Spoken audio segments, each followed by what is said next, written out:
Sa kulungan ang bagsak ng isang lalaki na nakalista bilang top 2 most wanted person matapos itong maaresto ng mga otoridad sa kasong murder. Ang balita mula kay Patrolwoman Camberley Flores.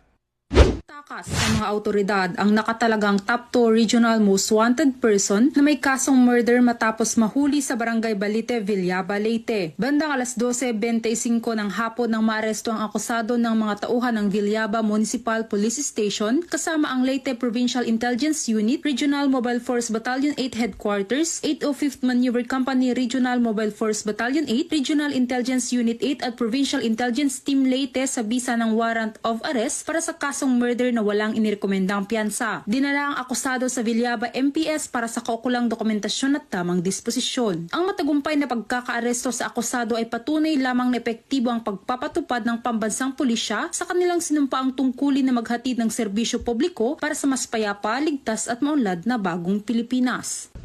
Mula dito sa Eastern Visayas, ako ang inyong PNN correspondent, Patrolwoman Flores, alagad ng batas, tagataguyod ng balitang pulis.